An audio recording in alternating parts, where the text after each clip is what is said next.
নমস্কার, আমি শর্মিষ্ঠা। গল্পগুলি শুনতে সব শ্রোতাদের স্বাগত জানাই। যারা চ্যানেলটি সাবস্ক্রাইব করেছেন, আমার সঙ্গে আছেন, তাদের সকলকে ধন্যবাদ জানাই। আজ পড়ে শোনাব সমরেশ বসুর গল্প অশরীরিণী। স্টেশনটা দেখেই মেজাজ খারাপ হয়ে গেল শুভেন্দুর। মেজাজ খারাপ ছিল নানান কারণে। শুভেন্দু সেই ধরনের সস্তা আবেগ বাহুল্য বর্জিত ছেলে, ভিতরে বাইরে পুরো নাগরিক জীবন কাটাতে গিয়ে গ্রামের নামে যাদের প্রাণ উথলে ওঠে না। গ্রামের পুকুর, দিঘি, বাগান, পাখি, আকাশ এসব তাকে কোনোদিনই বিস্মিত করেনি, তাক লাগায়নি। গ্রামের আকাশ দেখে রবি ঠাকুরের দুলাইন কবিতা আবৃত্তি করে ওঠা ওসব মধ্যবিত্ত সুলভ ভাঁড়ামি বলেই সে জানে। আরও সে অনেক রকম ভাঁড়কে দেখেছে। শহরের যে যত সেরা পোকা, পাড়াগাঁয়ের নামে তাদের লালা ঝরে সবচেয়ে বেশি। গ্রাম থাকুক গ্রামকে নিয়ে, শুভেন্দু শহরকে নিয়েই থাকতে চেয়েছিল। বালিগঞ্জের দিঘি তার কাছে সেরা দিঘি। চৌরঙ্গীর ময়দান আর পার্ক আর গঙ্গার ধারে আকাশমুক্ত সবুজই তার জন্য যথেষ্ট। কংক্রিটের ফুটপাতে যে দু চারটে শুকনো পাতা উড়ে আসে, আর ধূলিরক্তিম আকাশে যেটুকু দক্ষিণ হাওয়া বয়, তার বসন্ত তাইতেই উথলে ওঠে। তাইতেই তার মনে হয়, আজ আর একটু ডাকি না বনশ্রীকে, গিয়ে বসি একবার ময়দানের মাঝখানে।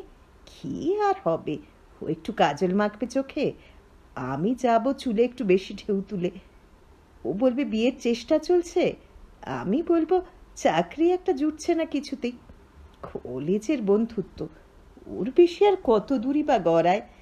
কিংবা কলকাতার ইমারত মোড়া আকাশে যেটুকু বর্ষা নামে মেঘ গর্জায়, বিদ্যুৎ চমকায়, তাইতেই শুভেন্দুর প্রাণে দাদুরি ডাহুকিরা হেঁকে ডেকে ওঠে। তাইতেই তার মনে হয়, জল ছপছপিয়ে স্যান্ডেল আর কাপড় ভিজিয়ে যাই গিয়ে রেখাকে একবার ডাকি, বসে গিয়ে কফি হাউসে। রেখা যদি ভেজে তো ভালোই, স্বাস্থ্যটা তো নিটুট, গঠনটিও নিখুঁত। ওর সঙ্গে সুবিধা এই যে প্রেমের ছেলে মানুষটা রেখার একেবারে নেই। আমারই মতো দাদাদের অন্নে পালিত, আর দাদাদের রূপে চকচকে গ্র্যাজুয়েটকে অতটা বিশ্বাস শুভেন্দুর নেই। একটু আশকারা দেয় অবশ্যই। বর্ষায় কফি হাউসে সেটুকু ভাঙিয়ে খেতে একটা অনুগ্রহ ইচ্ছে তার হয়। কলকাতা কিন্তু শুভেন্দুর কাছে কলকাতাই। তার ধুলি জল যাই হোক, জন্ম থেকে শুভেন্দু তাই মেখে মেখে মানুষ। আর সেই শহরের মানুষেরাই তার চিরকালের চেনা। সেখানেই তার 25 বছর কেটেছে। কোনো দিন মনে হয়নি যে বাংলাদেশের পারাগা আবিষ্কার না করলে জীবনটা বুঝি ব্যর্থ। বরং 25 বছর বয়সের মধ্যেই একটা অত্যন্ত সাধারণ জীবনের স্বপ্ন সে দেখেছিল। মোটামুটি একটা ভদ্রগোছের চাকরি, একটা বিয়ে, বান্ধবীদের মধ্যে কেউ একজন হলে হতো, একলা বাসা, ছেলে মেয়ে হলেও চলে, আবার না হলেও ক্ষতি নেই, নিরুপদ্রবে জীবনের শেষ দিন পর্যন্ত যাওয়া। কিন্তু এই শহরেই কেওড়াতলা অথবা নিমতলায় শেষ দিনে গিয়ে পৌঁছনো। কিন্তু এই যুগটাই যে চোরা, যে না শোনে ধর্মের কাহিনী। নইলে শুভেন্দুর কপালে কেন শেষ পর্যন্ত পশ্চিমবঙ্গ সরকারের জরিপ বিভাগের কেরানিগিরি জুটবে? মনের মতো নয় বলে বেসরকারি ছোট খাটো অনেক চাকরি সে এড়িয়ে গিয়েছিল। আর যেটা সব থেকে অমনোমতো, সেটার বেলায় জেদ ধরে বসলেন তার দাদারা। বিধবা মা তাকিয়েছিলেন অসহায়ভাবে। অতএব শেষ পর্যন্ত হুগলি জেলার এক মহকুমা শহরের অফিসে। সেখানে প্রবাসী কর্মচারীদের একটা মেস জাতীয় আস্তানা ছিল। মানুষ সেখানে কেমন করে থাকে সেটা ধীরে ধীরে জেনেছিল শুভেন্দু। পুরনো সেকালের অন্ধকার ঘর কিংবা ডাইনি বুড়ির মতো সেই ব্রাহ্মণীর রান্নাতেও ওর আপত্তি ছিল না। লোকগুলো যা খায় সব সময় প্রায় তার ঢেকুর তোলে। শুধু অফিস, বড়বাবু, সার্ভেয়ার, ওভারসিয়ার, এই হলো তাদের কথাবার্তা। মাঝে মাঝে তাস দাবা বসে, তার ফাঁকে ওই এক কথা। দু একজন অবশ্য সন্ধ্যের পরেই বেরিয়ে যেত। গোপন করার তেমন কোনো তাগিদও তাদের ছিল না। শহরের কোনো এক এঁদো নোংরা গলিতেই যেত তারা, সেখানেই দেহোপজীবিনীরা থাকত। শনিবার দুপুর থেকেই মেস ফাঁকা হয়ে যেত, সবাই যে যার বাড়ি চলে যেত, শুভেন্দুও যেত। সোমবার ভোরবেলায় আবার বেরিয়ে পড়ত, আর সেটাই এক রকমের অভ্যাস হয়ে আসছিল। আর তারপরে হুকুম এলো একটা, জরিপের কাজে যেতে হবে সেই মফস্বলে। কিন্তু এই তো মফস্বল, আবার মফস্বল কিসের? শুভেন্দু শুনল এটা সদর মফস্বল, মানে এবার গ্রামে যেতে হবে। স্বয়ং জেলা সার্ভেয়ার ওভারসিয়ারের সঙ্গে বসে একটা পার্টির লিস্ট করে ফেললেন, আর লিস্টের প্রথম 2-3 জনের মধ্যেই শুভেন্দুর নাম ছিল। শুভেন্দু একবার শেষবারের জন্য দাঁতে দাঁত চেপে ভেবেছিল রিজাইন দেবে কিনা, তবু তার আগে একবার সার্ভেয়ারের কাছে আর্জি নিয়ে গিয়েছিল। সার্ভেয়ার চ্যাটার্জি শুভেন্দুর কাঁধে 2টি স্নেহের চাপড় মেরে বলেছিলেন, আরে ইয়াং ম্যান, তুমি এসব কি বলছো? আচ্ছা, কোনো ভয় নেই, চলো, অল রাইট, তুমি একেবারে শেষ লটে আমার সঙ্গে যাবে। বুঝতে পারছি তোমার অসুবিধে, কখনো গ্রামে যাওটাও নি, তোমাকে নয় আমি আমার হেফাজতে রেখে দেব। তোমাদের মতো 2-4 জন না হলে আমরাই বা থাকবো কেমন করে বলো দেখি। প্রৌঢ় চ্যাটার্জি সরল না চালাক শুভেন্দু বুঝতে পারেনি, কিন্তু আপত্তিও সে করতে পারেনি। শুধু তাই নয়, ওর 2টি ছোট ছোট চাপড়ের যে অনেক দাম সেটা বোঝা গিয়েছিল কর্মচারীদের হাসি আর বিদ্রূপে। কিন্তু স্টেশনে নেমেই শুভেন্দুর মন ভেঙে গেল। একটা প্ল্যাটফর্ম, তাও ইট পাতা, ফাঁকে ফাঁকে ঘাস গজিয়েছে প্রচুর, ইটগুলোতে শ্যাওলা পড়ে গেছে, ছোটোখাটো গর্ত হয়েছে এখানে সেখানে, একটা কুকুর আর গোটা 2 গরু শুয়ে আছে, সেটা একটা আছে, আর তার তলায় গোটা 3-4 কালো কালো নেংটি পরা মানুষ রয়েছে শুয়ে বসে, যেন ওরা কেউ যাত্রী নয়, ওটাই ওদের থাকবার আস্তানা। আজ স্বয়ং ইউনিয়ন বোর্ডের প্রেসিডেন্ট তার গুটিকয় সাঙ্গপাঙ্গ নিয়ে এসেছেন সার্ভেয়ারের রিসেপশনে। এর আগে গোটা একটা অফিস এসে গেছে, তার সঙ্গে পুরোপুরি একটা মেস, ঠাকুর চাকর হাঁড়ি কুঁড়ি ডেও ঢাকনা।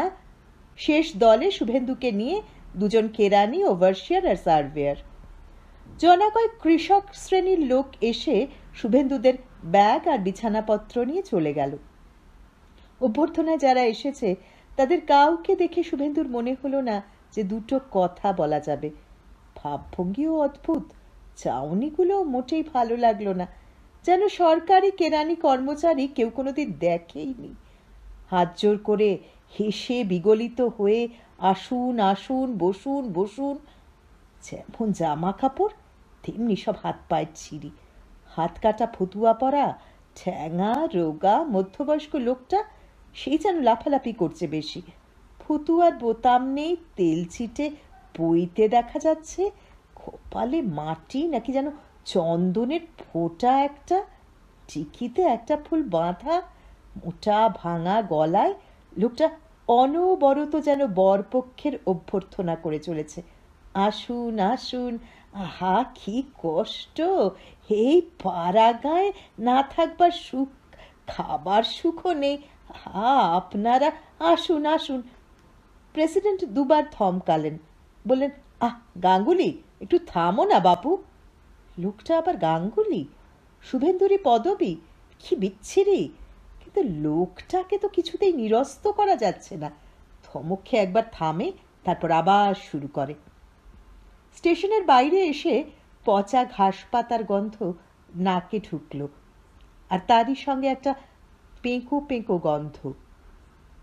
আকাশ থেকে মেঘ বিদায় নিয়েছে, রীতিমতো হেমন্তের রোদে দুপুর ছকমক করছে, কিন্তু রাস্তা এখনো কাদা, চারিদিক নিঝুম।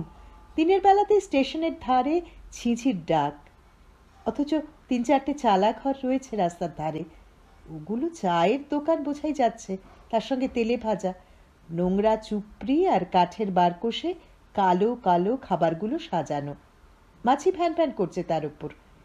যে 2-1 জন লোক বসে আছে তারা নিশ্চয় এগুলোই খায়। সকলেই চুপচাপ, হলদে হলদে চোখে, নিরীহ কিন্তু কৌতূহলী দৃষ্টিতে সকলেই শুভেন্দুদের দেখছে। 3টে গরুর গাড়ি সার বেঁধে দাঁড়িয়েছিল, শুভেন্দুদের নাকি ওতে যেতে হবে। চ্যাটার্জি কুঁথিয়ে কুঁথিয়ে একটা গাড়িতে উঠে ডাকলেন, কই হে Shuvendu, you come with me. ওরকম খাঁটি বাংলা আর ইংরেজি মিশিয়ে কথা বলেন উনি। কয়েকদিনের মধ্যেই ওর সঙ্গে সম্পর্কের আড়ষ্টতা একটু ভেঙে গেছে। কিন্তু ওই গরুর গাড়িতে যাবার কথা ভাবতেই পারল না শুভেন্দু। বলল, স্যার, আমি ওতে উঠতে পারবো না, আমি বরং হেঁটেই যাচ্ছি। গাঙ্গুলি হাউমাউ করে উঠল, না না দাদা, হেঁটে কিছুতেই যেতে পারবেন না, এক ক্রোশ রাস্তা হাঁটতে হবে, আপনি বরং উঠে পড়ুন। চ্যাটার্জি বললেন, অবশ্য হেঁটে আসতে পারলেই ভালো, কারণ গা হাত পায়ের আর কিছু থাকবে না, বুঝলে, কিন্তু এ রোদ মাথায় করে হাঁটবো। তা হোক স্যার, আমি বরং হেঁটেই যাব। শুভেন্দু স্থির হয়ে রইল। চ্যাটার্জি বললেন, তবে তাই এসো, তোমার সঙ্গে তাহলে আমি যাব ওর সঙ্গে, ভয় নেই কোনো। গাঙ্গুলি তাড়াতাড়ি হেঁকে উঠল। শুভেন্দু একটু থমকে গেল শুনে, কিন্তু প্রেসিডেন্ট এবং তার দলবল তখন গরুর গাড়িতে চড়ে চলতে আরম্ভ করেছে। শুভেন্দু দেখল সে আর গাঙ্গুলি দাঁড়িয়ে আছে। গাঙ্গুলি মাথায় একটা গামছা জড়িয়ে বলল, চলুন দাদা, আমরা নয় শর্টকাট মারব, বলে সে চলতে আরম্ভ করল। শোভা দেখবার কিছু নেই, তাছাড়া নিচের দিকে না তাকিয়ে চললেই আছাড় খেতে হবে। আর গাঙ্গুলির শর্টকাটের রাস্তাও খুব সুবিধার বলে মনে হলো না। বনগাদা আর বনশিউলির ঝোপের অন্ধকার সুঁড়ি পথ দিয়ে লোকটা প্রায় দৌড়তে দৌড়তে চলেছে। এ পথে সারা বছরেও কাদা শুকোয় কিনা কে জানে। শুভেন্দুর পা চুলকোতে আরম্ভ করেছে। বিছুটি আছে হয়তো, তবে চলন্ত মশারাও যে আছে তাতে কোনো সন্দেহ নেই। সেই সঙ্গে গাঙ্গুলি চিৎকার করে এই গ্রামের পরিচয় দিয়ে চলেছে। ইতিহাস প্রসিদ্ধ পণ্ডিত, বড়লোক, জমিদার, দেবদেউল, রথ, দোল, এরকম টুকরো টুকরো শব্দ কানে যাচ্ছিল শুভেন্দুর, আর ভাবছিল চ্যাটার্জির সঙ্গে গরুর গাড়ি বোধহয় ভালো ছিল। এক সময় একটু ফাঁকা জায়গায় আসা গেল, গ্রামেরই অভ্যন্তর বোধ হয়। জঙ্গল আর বড় বড় ভাঙা পোড়ো বাড়ি, জীর্ণ মন্দিরগুলো দেখে শুভেন্দুর এক সময় মনে হলো অতীত ইতিহাসের কোনো একটা পরিত্যক্ত নগরে যেন সে চলে এসেছে। কোনো ভয়াবহ একটা দুর্যোগে একদিনেই এই নগরের চলমান মুখর জীবন যেন স্তব্ধ হয়ে গিয়েছিল।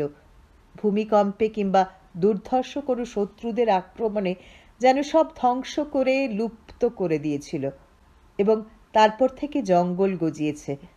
মানুষ নেই, পাখিরাও যেন আচমকা ভীত স্বরে একটা জিজ্ঞাসায় ডেকে উঠেছে। শুভেন্দু ভয়ে ভয়ে আশেপাশে তাকালো, নিশ্চয়ই আশেপাশে। গাঙ্গুলির গ্রাম গৌরব গাথায় বাধা দিয়ে সে বলেই ফেলল, এখানে সাপ টাপ আছে? তা আছে, খুব আছে, তবে ভয় নেই, ভয় নেই। ও, তা তেমন বিষাক্ত সাপ আছে বুঝি? আগে হ্যাঁ, বিষাক্ত সাপ খুবই আছে। গ্রাম তো নয় দাদা, এ তো ইটের পাঁজা। এখানে যারা থাকতে পারেন তারাই আছেন। গোখরোই বেশি, পোড়া চিতিও আছে বেশ, তবে ভয়ের কিছু নেই। তা সেরকম উপদ্রব হয় না বুঝি? না মানে বিশেষ কিছু নয়, ওই সেদিন 5টা বেড়াল ছানা একটা কালী গোখরো খেয়ে ফেলেছিল, তা হজম করতে পারলে তো, নড়তেই পারেনি, ধরে নিয়ে গেল সাপুরে এসে। ভয় কিছু নেই আপনার। যাক, তবু বেড়াল ছানার উপর দিয়ে গেছে, শুভেন্দু বলল। মানুষকে তো আর, তা সে তো মাসখানেক আগে একটা মানুষকেও খেলো। মানে? লোকটা তার সঙ্গে ইয়ার্কি করছে নাকি? গাঙ্গুলির মুখের দিকে তাকালো শুভেন্দু, কিন্তু গাঙ্গুলি নির্বিকার। শুভেন্দু রুষ্ট গলায় জিজ্ঞেস করল, মানুষকেও কামড়ায় তাহলে?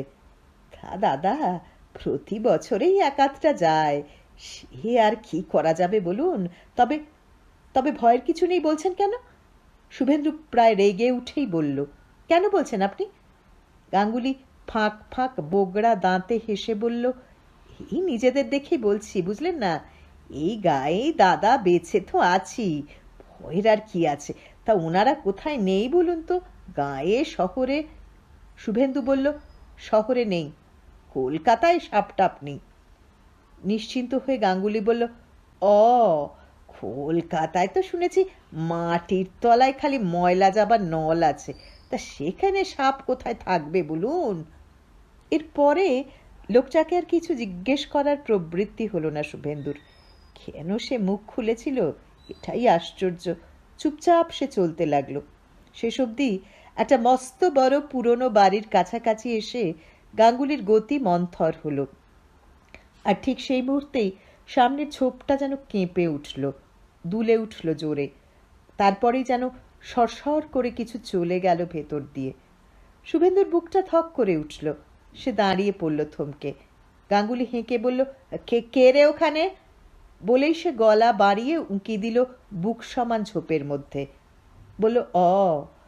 শুভেন্দুর দিকে ফিরে তাকালো গাঙ্গুলি। বলল, মানুষ ছিল, সাপ নয়। আসুন, এই বাড়িতে আসুন। বুকের থরথরানিটা তখনও পুরো থামেনি শুভেন্দুর। মানুষ শুনেও হঠাৎ চমকানির তরঙ্গটা সহসা থামল না। আর মানুষই বা কি করছিল ওখানে, ওই বনশিউলির রাক্ষসে বনে? শুভেন্দু ভাঙা নোনাইটের পাঁজার উপর দিয়ে এগোচ্ছিল। গাঙ্গুলি ডেকে বলল, উহু, ওদিকে নয়, ওটা অন্দরমহল, এদিক দিয়ে আসুন। আপনাদের ব্যবস্থা বারমহলের দোতলায় হয়েছে। কিরকম অন্দরমহল কিছুই বুঝল না শুভেন্দু। প্রায় ভেঙে পড়া বাড়ি, দরজা জানালা একটিও আস্ত নেই, তবু ভেতরের অন্ধকার ঘুচেনি। ফাটলে গজানো অশ্বত্থের ডাল জড়িয়ে জংলি লতা অন্দরমহলে গিয়ে ঢুকেছে। মস্ত বড় একটা পিটুলি গাছের তলা দিয়ে বাড়িটাকে প্রায় প্রদক্ষিণ করে গাঙ্গুলি একটা বাঁক নিল। শুভেন্দু না জিজ্ঞেস করে পারল না। বলল, কার বাড়ি এটা? ওই আমার ভগ্নিপতির, মানে উনি মারা গেছেন। একলা মেয়ে ছেলে, আমি দেখাশুনো করি। কিন্তু দেখুন, হুই যে আসছে আমিনবাবুদের গরুর গাড়ি। আমরা কত আগে চলে এসেছি, দেখুন দেখি। শুভেন্দু দেখল সত্যি সামনের অনেকখানি খোলা জায়গা দিয়ে দেখা যাচ্ছে। গরুর গাড়িগুলো এখন অনেক দূরে, আধ মাইল তো বটেই। এখন গাঙ্গুলির শর্টকাট বেশি না গরুর গাড়ির চেয়ে তাদের পায়ের জোর বেশি, সেটাই বিচার্য। দোতলা থেকে কয়েকজন হাঁকডাক করে উঠল।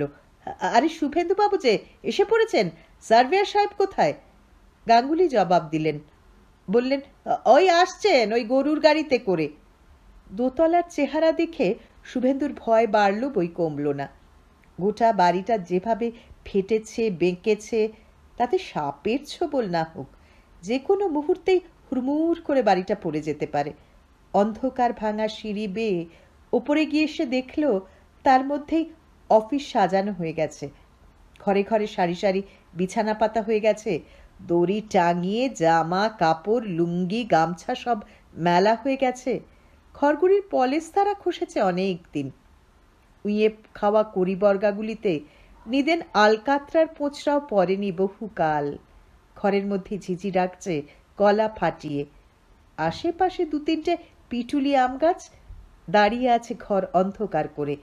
নোনা ইট আর বুনো জঙ্গলের একটা তীব্র গন্ধ সবখানে। কিছু না হোক মাস দুয়েক অন্তত থাকতেই হবে এখানে, এরই নাম চাকরি। এই শ্মশানে নিস্তব্ধতা আর পোড়ো বাড়িকেই বাসস্থান বলে মেনে নিতে হবে। খাখা শব্দের একটা আসল রূপ এতদিনে দেখল শুভেন্দু। সত্যি যেন চারদিক খাখা করছে। আকাশ, গাছ, রোদ সবই যেন আড়ষ্ট, স্থবির, শ্বাসরুদ্ধ। অবশ্য চ্যাটার্জি সাহেবের ঘরের পাশে পূর্ব দক্ষিণ খোলা একটি ঘরে ওভারসিয়ার মৈত্রবাবুর সঙ্গেই তার থাকবার জায়গা করা হয়েছে। আর তার জন্য একজন টিপ্পনিও কাটল। বলল, দলের মধ্যে আপনি সবচেয়ে ছেলে মানুষ, একটু আগলে রাখার ব্যবস্থা না করলে কখন ভয়টয় পাবেন। জানা গেল স্নান খাওয়ার ব্যবস্থা নিচে, পুকুরের জলই ভরসা। টিউবওয়েলের একখানা সান্ত্বনা যদিও আছে। কাজ আরম্ভ হয়ে গেল পরদিন থেকেই। যে তিনজন কেরানির সব সময় অফিসে থাকবার ব্যবস্থা হলো, তার মধ্যে দুই প্রৌঢ় আর শুভেন্দু। বাকি সকলেই সকালবেলা বেরিয়ে যান জরিপ করতে, বেলা 1টা নাগাদ ফিরে আসেন। তারপর খাওয়া দাওয়া সেরে সন্ধ্যা পর্যন্ত কাজ চলে। তখনই যত গ্রামের লোকের আনাগোনা, কেউ প্রয়োজনে, কেউ অপ্রয়োজনে। কেউ সার্ভেয়ারের সঙ্গে ভাব জমাবার চেষ্টা করে, কেউ ওভারসিয়ারের সঙ্গে ফিসফিস করে, কেরানিদের কাছেও ঘুরঘুর করে অনেকে। আর জরিপ নিয়ে তর্ক বিতর্ক, ঝগড়া বিবাদ, অন্যায় অবিচারের গোলমাল এসব তো লেগেই আছে। কিন্তু সে আর কতটুকু সময়? সময় যেন এখানে তরঙ্গহীন স্তব্ধ অশেষ সমুদ্রের মতো চুপ করে পড়ে থাকে। কচিত কখনো অস্পষ্ট বিচ্ছিন্ন মানুষ কিংবা গরু ছাগলের প্রায় বিস্ময়কর শব্দের মতো স্বর শোনা যায়। এখানকার মৌনতায় তাতে বিশেষ তরঙ্গ তোলে না। দুপুর পর্যন্ত কোনো কাজই থাকে না। শুভেন্দু পা টিপে টিপে বেরিয়ে একটু এদিকে ওদিকে ঘোরে। প্রায় নির্বাসিত, কোথায় বা যাবে? বনশিউলি বাঁশঝাড় আর আশাওড়া বাবলা জঙ্গলে ঘেরা জেলখানার মতো। তাছাড়া ঝোপ তুলে ওঠা সেই প্রথম কাঁপুনিটা এখনো যেন তার বুকের সীমায় রিন রিন করে। এবার আবার সেই কাঁপুনিটা লাগলো তার। পায়ে পায়ে এগিয়ে দক্ষিণের বাঁশঝাড় পেরিয়ে প্রায় একটা নতুন জায়গা আবিষ্কার করেছিল শুভেন্দু। চারদিকে পুরনো ইটের পাঁজা আর মাঝখানে বেশ খানিকটা খোলা চত্বর। কতগুলো বড় বড় বাচ্চার মতো কি যেন ওখানেই রয়েছে। জঙ্গলের মধ্যে সেই লতা পাতা ঢাকা চৌবাচ্চাগুলো কিসের সে জানে না। কাঁথনিগুলো বেশ চওড়া, এখনো মোটামুটি শক্ত মনে হয়। আস্তে লতা পাতা সরিয়ে সবে সে উকি দিয়েছিল, আর ঠিক সেই মুহূর্তেই থুপ করে একটা শব্দ হলো। শুভেন্দু চমকে উঠে পেছন ফিরতেই সবচেয়ে কাছের ঝোপটা দুলে উঠে থমকে রইল। প্রায় 1 মিনিট শুভেন্দু স্তব্ধ, নিশ্চল। মনে হলো সে যেন একটা কি দেখল, গরু, মানুষ নাকি বাঘ, কিছু ঠাহর হলো না তার। কালো না ডোরা কাটা কিছু ছায়া কিনা তাও বুঝতে পারল না। সাপ কি? মস্ত বড় সাপ হতে পারে, কিন্তু ওই শব্দটা। আস্তে আস্তে নিঃশ্বাস ফেলে শুভেন্দু ঝোপটার দিকে আরেকবার তাকালো। মনে হলো ঝোপটা এখন একটু নড়ছে। আচ্ছা, গাঙ্গুলি তো মানুষ দেখেছিল। শুভেন্দু পায়ে পায়ে ঝোপটার কাছে গেল, আস্তে আস্তে হাত দিয়ে একটু ফাঁক করে উঁকি দিল। অন্ধকার, বুনোলতার তীব্র গন্ধ, মশারা গর্জাচ্ছে যেন অসময় ঘুম ভেঙে। সরে আসবার আগেই শুকনো পাতার ওপর পায়ের শব্দ শুনতে পেল শুভেন্দু। ফিরে দাঁড়ালো সে। কেউ নেই। উত্তর দিকের আশাওড়া জঙ্গল দিয়ে কেউ যাচ্ছে হয়তো, তবু মানুষ তো। আর শুভেন্দুকে ওদিকে যেতে হবে। সে তাড়াতাড়ি চৌবাচ্চাগুলো পার হয়ে আসতে না আসতেই শব্দটা মিলিয়ে গেল। আশাওড়া বনে কেউ নেই। রোদে এখন চিকচিক করছে জঙ্গল, আর চারিদিকে ফড়িং উড়ে বেড়াচ্ছে। কিন্তু আবার সে পায়ের শব্দ। এই জমির কয়েক ধাপ নিচেই বাঁশঝাড় তলায় এবার পায়ের শব্দ দ্রুত। শুভেন্দু পা চালিয়ে এগিয়ে গেল। শব্দ মিলিয়ে গেল। বাঁশঝাড় একটু দুলে উঠে যেন চাপা কর্কর শব্দে আড়মোড়া ভাঙল। ভুল শুনল নাকি? শুভেন্দুর বুকের ধকধকানিটা কিছুতেই থামল না। সে দ্রুত পায়ে একবার অফিস বাড়ির সামনে এসে দাঁড়ালো। এসে তাকে থমকে দাঁড়াতেই হলো। দেখল ভাঙা পাঁচিলের পাশে যজ্ঞী ডুমুরের ছায়ায় গাঙ্গুলি হাত নেড়ে নেড়ে চুপি চুপি গলায় কি যেন বলছে যতীনবাবুকে, অর্থাৎ 2 প্রৌঢ় কেরানির অন্যতম যতীন রায়। বিপত্তিক ভদ্রলোক 12 মাস মেসেই থাকেন। শুভেন্দুকে দেখা মাত্র গাঙ্গুলি থেমে গেল। যতীনবাবু তার খোলা খোলা চোখে দেখলেন শুভেন্দুকে। খালি গায়ে লুঙ্গি পরে আছেন ভদ্রলোক, ওইভাবেই থাকেন প্রায় সব সময়। এদের সম্পর্কে শুভেন্দুর কোনো কৌতূহল হলো না। তার বুকের মধ্যে তখনও সেই চমকের তরঙ্গ, একটা বিস্মিত অস্বস্তি। গাঙ্গুলি বলল, বেড়াচ্ছেন শুভেন্দুবাবু? তা বেড়ান। পূর্ব দিকে যদি যান তাহলে শ্যামরায়ের মন্দিরটা একবার দেখে নেবেন। শুভেন্দু বলল, তাই নাকি? আচ্ছা, যাব। কিন্তু সে তার ভয় আর অস্বস্তির কথাটা বলল না। হাসাহাসি করবে এরা সবাই, আর তাই তো স্বাভাবিক। নইলে এ বয়সে কি ভূতে কেউ বিশ্বাস করে? দোতলায় এসে নিজের টেবিলে বসে শুভেন্দুর খুব হাসি পেল। কলকাতার বন্ধু বান্ধবীরা শুনলে নিশ্চয়ই খুব একচোট হাসবে। আর কলকাতার কথা মনে পড়তেই একেবারে বিমর্ষ হয়ে পড়ল শুভেন্দু। কিন্তু পরদিনের ব্যাপারটা রীতিমতো ভাবিয়ে তুলল তাকে। যতীনবাবুরা অফিস ঘরে বসেছিলেন। বেলা প্রায় 11টা। শুভেন্দু শোবার ঘরে বসে কলকাতা একটা চিঠি লিখছিল। সহসা পেছনে একটা শব্দ শুনে সে ফিরে তাকালো। একটা ছায়া যেন সরে গেল চকিতে। শুভেন্দু উঠে দ্রুত দরজার কাছে এলো। মনে হলো দালানের একটা দরজার পাশে ছায়াটা সরে গেল। ঠিক দেখল নাকি? শুভেন্দু দালান দিয়ে প্রায় ছুটে সে দরজার কাছে গেল। দেখল সিঁড়ি, ছাদে ওঠার সিঁড়ি। পুরনো ভাঙা কাঠের আসবাবের অবশিষ্ট একদিকে জড়ো করা রয়েছে। শুভেন্দু উঠে দেখল ছাদের দরজাটা খোলাই। ছাদে উঠে দেখল একটা পাখিও নেই সেখানে। বোধহয় বিঘে প্রমাণ ছাদ, শ্যাওলায় কালো, ফাটাফুটি সর্পিল দাগ। বোধহয় 20 বছরের মধ্যেও কেউ পা দেয়নি। এই সিঁড়ির দরজার ঠিক উল্টো দিকে আর একটা দরজা, দরজাটা বন্ধ। সত্যিই কি কোনো ছায়া দেখল শুভেন্দু, নাকি তার মন এসব দেখতে শুনতে শুরু করেছে? হয়তো এই গ্রাম্য নিঝুমতা আর পুরনো বাড়ি তার অবচেতনে একটা খেলা জুড়েছে। শুভেন্দু আস্তে আস্তে ছাদে গিয়ে একটু পায়চারি করলো। বুক সমান আলসের ধারে গিয়ে উকি দিল। দেখল সামনের দিকটা, কিন্তু আবার সেই গাঙ্গুলি আর যতীনবাবু। একটু দূরেই একটা পিটুলি গাছের তলায় দাঁড়িয়ে গাঙ্গুলি তর্জনী দিয়ে আশেপাশে দেখাচ্ছে আর ফিসফিস করে কিসব যেন বলছে। আর যতীনবাবু ঘাড় নাড়ছেন আস্তে আস্তে, কিন্তু খোলা খোলা চোখে তাকিয়ে আছেন গাঙ্গুলির দিকে। হয়তো গাঙ্গুলি এবাড়ির কোনো কাহিনী জুড়েছে, অতীতের গৌরব দেখাচ্ছে। কিন্তু শুভেন্দুর কি হচ্ছে এটা? আবার মনে মনে হাসলো শুভেন্দু।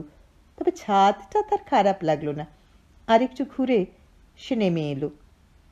চিঠিটা শেষ করে দক্ষিণের জানালায় দাঁড়ালো, দাঁড়িয়ে সরে এলো। মনে থাকে না ওখানে একটা পুকুর আছে, ভাঙা ঘাটে। অপর দিকে মুখ ফিরিয়ে বসে আছে একটি মেয়ে কিংবা বউ, ঘোমটা নেই, আদুর গা, বসে বসে বিনুনি খুলছে মনে হলো। দিন দুয়েক পরে গ্রামবাসীদের নানান ঝগড়ার গোলমালে চ্যাটার্জি কাজ বন্ধ করে দিলেন। জানালেন, অভিযোগ থাকলে আপনারা লিখিতভাবে পেশ করুন, এভাবে অফিস চালানো যায় না। সত্যি সত্যি কাজ বন্ধ হওয়ায় বাইরে যাওয়ার জন্য প্রস্তুত হয়ে শোবার ঘরে একবার থমকে দাঁড়ালো শুভেন্দু।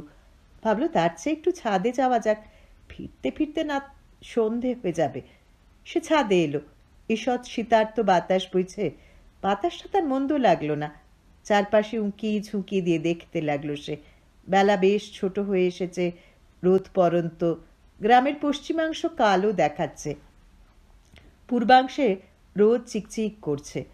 হঠাৎ দরজার শব্দ শুনে ফিরে তাকালো শুভেন্দু, এবং আবার চকিত ছায়ার অন্তর্ধান। আর একবার ছাদের সেই বন্ধ দরজাটা সে দেখলো। একবার দেখলো সেদিনের বন্ধ দরজার একটা পাল্লা খোলা, সেখানে ছায়াটা আর একবার দেখা গেল। এক মুহূর্ত চুপচাপ দাঁড়িয়ে রইল শুভেন্দু। এবারও কি ভুল? কিন্তু কি হতে পারে? শেষটায় কি একটা উৎকট ভয় তাকে গ্রাস করল? শুভেন্দু আস্তে আস্তে দরজাটার কাছে এলো। মুখ বাড়িয়ে উকি দিয়ে দেখল আর একটা সিঁড়ি। পেছনে ছাদের দিকে একবার দেখে দরজা খুলে নতুন সিঁড়িতে পা দিল শুভেন্দু। সিঁড়ি দেখলেই বোঝা যায় একেবারে অব্যবহৃত নয়। নিচের দিকে আলো দেখা যাচ্ছে, যদিও মানুষের সারা শব্দ তেমন পাওয়া যাচ্ছে না। পা টিপে টিপে একটা একটা করে সিঁড়ি দিয়ে নামলো সে। প্রায় ঘোরানো সিঁড়ি, কয়েক ধাপ পরপরই বেঁকে গেছে। একটা ধাপে এসে থমকে দাঁড়িয়ে পড়ল শুভেন্দু। চমকে গিয়েছিল সে, তাই ধাপটার সামনেই দরজার পাল্লায় হাত রেখে দাঁড়াতে গিয়ে সে নিজেই শব্দ করে ফেলল। আর সেই মুহূর্তেই একটা কণ্ঠস্বর শোনা গেল, এলি, আয়, শোন। শুভেন্দুর পা দুটো যেন ফাঁদের বাঁধনে আটকা পড়ে গেল। নিঃশ্বাস বন্ধ এলো তার। আর বিমূঢ় প্রায় ভীত চোখে সে দেখল দুহাত দূরেই দরজা খোলা একটা ঘর। ঘরের সামনে মান্ধাতা আমলের একটা পুরনো খাট, ময়লা ছেঁড়া বিছানা। দেখলেই মনে হয় ছাড় পোকারা বংশ পরম্পরা ওখানে সাম্রাজ্য বিস্তার করে আছে।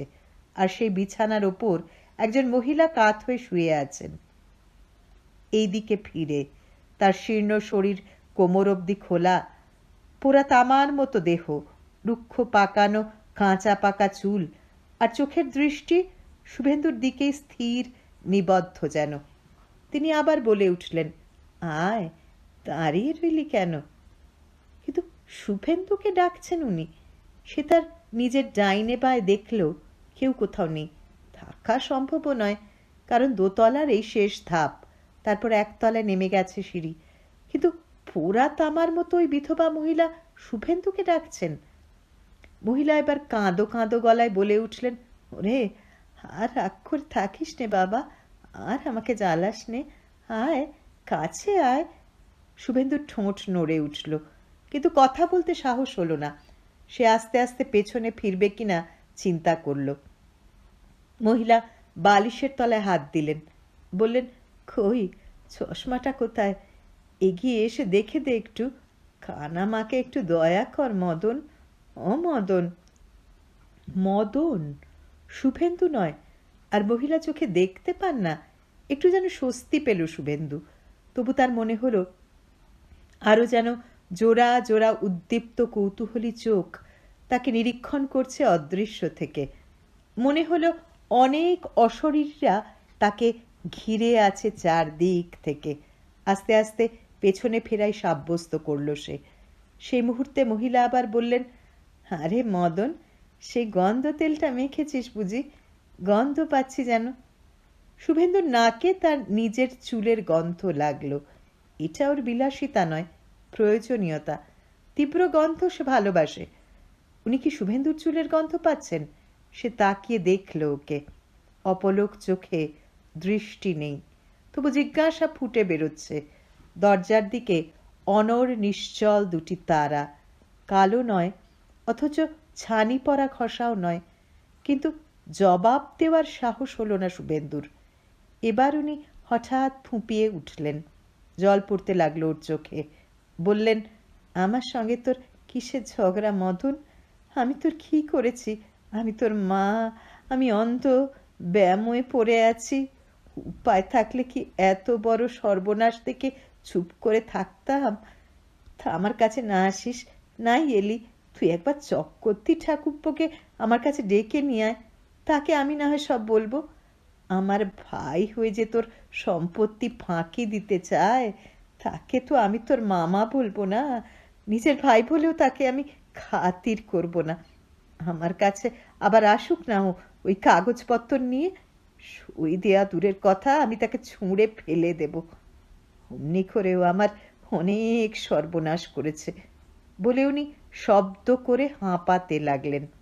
ভয়ের থেকে কৌতূহল তখন বেশি জেগে উঠেছে শুভেন্দুর। যদিও তার শহুরে রুচিশীল মন এসব কথা লুকিয়ে আর একজনের হয়ে শুনতে দ্বিধা এবং পীড়া বোধ করছে, কিন্তু সে কিছুতেই সরে যেতে পারল না। মহিলা আবার বললেন, যা না, চক্রবর্তী ঠাকুরপোকে একবার ডেকে নিয়ে আয় না, আমি তাকে সব বলি। আর ওই লোকটার নাম যেন কি বলছিলি? ওই জরিপের বাবু, বৌমরা বুড়োটা, যার সঙ্গে তোর মামা তোকে বিয়ে দিতে চায়। যতীনবাবু, যতীন রায় নাকি? কি আশ্চর্য! কিন্তু নাম বলছে মদন, তার সঙ্গে আবার বৌমরা বুড়োর বিয়ে কিসের? মদন যখন পুরুষ নিশ্চয়ই। উনি তখনও বলে চলেছেন, ও বুড়োটার সঙ্গে বিয়ে দিয়ে তোকে পার করতে চায় রে মদন। তারপর একদিন আমার গলা টিপে মেরে ওসব ভোগ দখল করে বসবে ওই বুড়ো জরিপবাবুটার সঙ্গে। তাই দিন রাত ও ফুসুর ফুসুর গুজুর গুজুর করে চলেছে, জরিপে ফাঁকি দেবে। তোর বাবাকে আমি তখনই বারণ করেছিলাম, হোক না আমার ভাই, বাস্তুর কাছে ওকে তুমি কিছু দান করো না। তখন তার ভাবনা হলো খেয়ে আমাদের দেখাশোনা করবে, তাই নিজের শালাকে জমি জিরেত দিয়ে রেখে গেলেন। শত্রুর, পেটের ভাই হয়ে এত বড় শত্রুর, তার চেয়ে আমার প্রতিবেশী ভালো। যা তুই, যা না, ডেকে নিয়ে আয় না চক্রবর্তী ঠাকুরপোকে। ওর কথা শেষ হবার আগেই নিম্নগামী সিঁড়ির বাঁকে আবার একটা ছায়া নড়ে উঠল, এবং সেই সঙ্গেই হালকা পায়ের শব্দ শুনতে পেল শুভেন্দু। আবার শুভেন্দু নড়ে উঠতেই হাতের ধাক্কায় দরজার শব্দ হলো। মহিলা বলে উঠল, যাচ্ছিস? যা, তাড়াতাড়ি আসিস কিন্তু। শুভেন্দু কয়েক মুহূর্ত স্তব্ধ নিশ্চল হয়ে দাঁড়িয়ে রইল, কিন্তু এবার আর তার পক্ষে কৌতূহল দমন করা অসম্ভব হয়ে উঠল। সে পা টিপে টিপে নিচের দিকে অগ্রসর হলো। ছায়া নয়, মানুষ, নিশ্চিত কোনো মানুষ তার আশেপাশে ঘুরছে, এবং এসব কোনো ভৌতিক ব্যাপার নয়। প্রথম দিন গাঙ্গুলি ঝোপে মুখ বাড়িয়ে মানুষ বলেছিল, এও ঠিক সেই মানুষ। কিন্তু নিচে আসতে আসতেই সব শূন্য। একটা সুদীর্ঘ দালান, ভাঙা ভাঙা গর্ত, তার উপরে মেঝে, মেঝের উপরে আবার ফাটল। সামনে তাকিয়ে দেখলো এ সেই অংশ যেটাকে দেখিয়ে গাঙ্গুলি বলেছিল অন্দরমহল। কিন্তু ছায়াটা কোথায় গেল? হঠাৎ একটা ফিসফিস শব্দ শুনতে পেল শুভেন্দু, যেন কেউ চুপি চুপি কথা বলছে। শব্দ লক্ষ্য করে এগিয়ে গেল সে।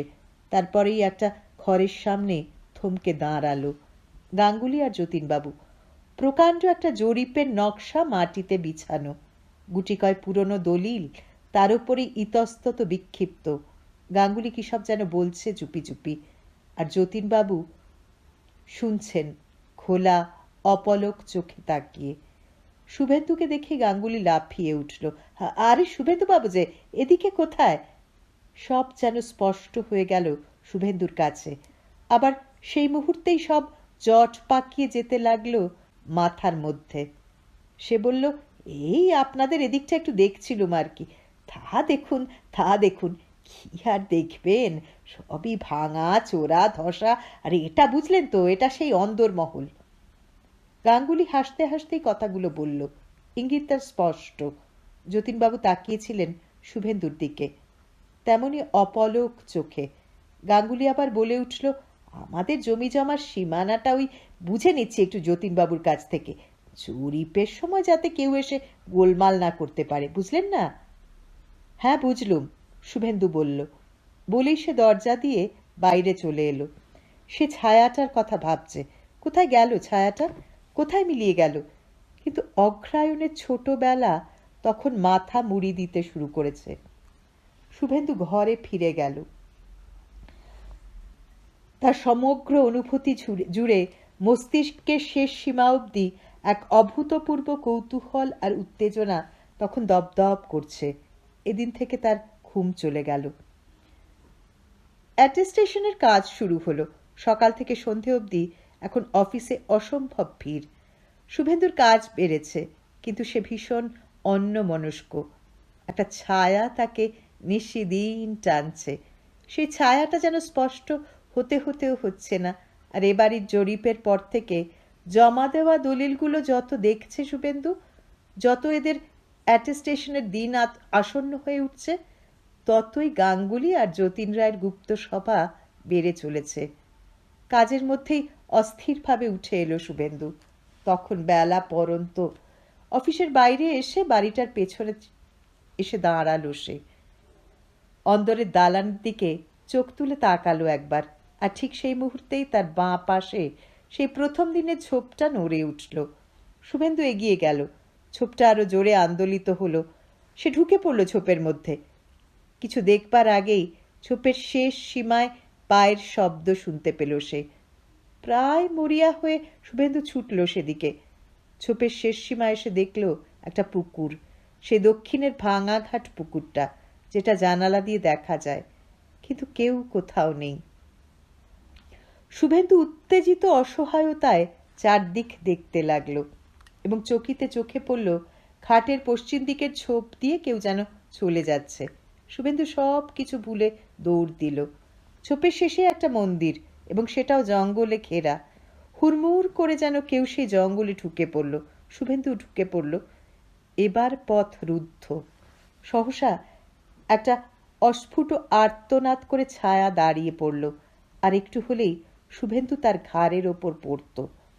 ছায়াটা এবার পুরোপুরি মানুষের মূর্তিতে দুহাত বুকের কাছে নিয়ে নত মুখে দাঁড়িয়ে। মানুষটা মেয়ে, এক পিঠ খোলা চুল তার বিশ্বস্ত, নীল ডোরাকাটা শাড়িটা এলোমেলো, সস্তা ছিটের জামাটার রং উঠে গেছে, হাতে গুটিকয় কাঁচের চুড়ি, ফর্সা রং। দীর্ঘদেহিনী মেয়েটির স্বাস্থ্য মোটামুটি ভালোই মনে হলো। সে হাঁপাচ্ছে, হয়তো কাঁপছেও একটু। শুভেন্দুর মনে হলো একে সে এর আগে দেখেছে, দক্ষিণের ঘাটে একাধবার চান করতেও দেখেছে, কলসি কাঁখে জল আনতে দেখেছে। সমস্ত ব্যাপারটা আগাগোড়া ভাবতে চেষ্টা করল শুভেন্দু, এবং সমস্ত ঘটনার পরিবেশটা অদ্ভুত মনে হলো তার। এখানে এভাবে বেশিক্ষণ থাকা উচিত নয়। তবু সে না জিজ্ঞেস করে পারল না। বলল, কে আপনি? নত মুখে জবাব দিল মেয়েটি। বলল, আমি মদন। মদন? মেয়ের নাম? কিন্তু সরু গলায় যেন একটি ভয়ার্ত কান্নার আভাস পাওয়া গেল। শুভেন্দু বলল, মদন আপনার নাম? আগে হ্যাঁ, মদন মঞ্জুরি দে বন্দ্যোপাধ্যায়। শুভেন্দু প্রায় হুকুম করল। বলল, হুঁ। মুখ তুলুন, এবার তুলুন মুখ। মদন ভয়ে ভয়ে মুখ তুলল, কিন্তু শুভেন্দুর দিকে চোখ তুলল না। মাটির দিকে তাকিয়ে রইল সে। শুভেন্দু দেখল কালো দুটো বড় বড় চোখ মদনের, আর সেই চোখের কোলে এখন জল বেয়ে পড়ছে, যেন অবেলায় ছায়া পড়ে মুখের দীপ্তি একটু শুষে নিয়েছে, কিন্তু স্নিগ্ধতায় ঢলো ঢলো। শুভেন্দু বলল, আচ্ছা, আপনি আমাকে ভয় দেখান কেন বলুন তো? মদন দুটি অবাক চোখ তুলে বলল, কই না তো। তবে কি করেন? আজই আপনি ঝোপে দাঁড়িয়ে কি করছিলেন? আমি তো দেখছিলাম। কি দেখছিলেন? মদন চুপ, চোখ নামিয়ে নিল। বলুন, কি দেখছিলেন? মদন কোনো রকমে একবার চোখ তুলে আবার নামিয়ে নিল। শুভেন্দুর মনে হলো একে আপনি বলা প্রায় অসম্ভব। তবু সে বলল, আমাকে দেখছিলেন? মদন ঘাড় নেড়ে সায় দিল। কেন দেখছিলেন? এমনি দেখছিলাম। এমনি দেখছিলেন? মদন থতমত খেয়ে বলল, না, জানি না আমি। শুভেন্দু এক মুহূর্ত চুপ করে থেকে গম্ভীর গলায় বলল, যান, এবার বাড়ি যান। মদন পরিপূর্ণ চোখে একবার চকিতে দেখল শুভেন্দুকে, তারপর নিমেষে জঙ্গলের মধ্যে দৌড়ে অদৃশ্য হয়ে গেল। গভীর রাত্রে সার্ভেয়ার মিস্টার চ্যাটার্জির সঙ্গে কথা শেষ করে উঠল শুভেন্দু। কথা হচ্ছিল চ্যাটার্জির ঘরে, বন্ধ দরজার ভেতরে। টেবিলের ওপর ছিল স্বর্গত নিবারণ বন্দ্যোপাধ্যায়ের বিধবা চিন্তামণি দেবীর দলিলাদি আর সমগ্র গ্রামের নকশা। চ্যাটার্জি শুভেন্দুর পিঠে হাত রেখে বললেন, আই ব্লেস ইউ মাই বয়। শুধু একটি বিধবার উপকার করছো বলে নয়, তোমার ভবিষ্যতের জন্যেও। শুভেন্দু ঘরের বাইরে বেরিয়ে এলো। নিজের ঘরে এসে দক্ষিণের জানালায় দাঁড়িয়ে ভাবল, এই ভালো। জীবনে বেঁচে থাকার জন্য যে নিরন্তরতার একটি আকর্ষণ ও কম্পন সে হারিয়ে ফেলেছিল অল্প বয়সে, নির্বিকার মুগ্ধতাহীন ও অবিশ্বাস নিয়ে অকৌতূহলী নির্বিরোধে শুধু কোনো রকমে মৃত্যুর দরজায় চেয়েছিল পৌঁছতে, তার সেই স্তব্ধতায় যেন চির খেয়ে গেল। এই স্তব্ধ পরিত্যক্ত পোড়ো-ভিটা, অরণ্যময় এই করুণ গ্রাম আর নিশ্চুপ আকাশের মধ্যে কোথায় যেন একটি দুরন্ত তরঙ্গ আছে। মদন মঞ্জুরি নামে মেয়েটির জীবনের উত্তাপ এবং স্রোত তাকে যেন বিশ্বাসে, মুগ্ধতায়, কৌতূহলে এবং নিরন্তর বিরোধের মধ্যে ডেকে নিয়ে গেল। অথচ সে ছিল শুভেন্দুর সচল, সঘন, নন্দিত নানান মুন্সিয়ানার বিচক্ষণ সভ্যতার থেকে অনেক অনেক দূরে, অচেনা এক রাক্ষসীপুরীর মায়ায় নিদ্রিতা। শুনছিলেন সমরেশ বসুর গল্প অশরীরিণী। আবার ফিরব নতুন গল্প নিয়ে আগামী শনিবার। সঙ্গে থাকুন। নমস্কার।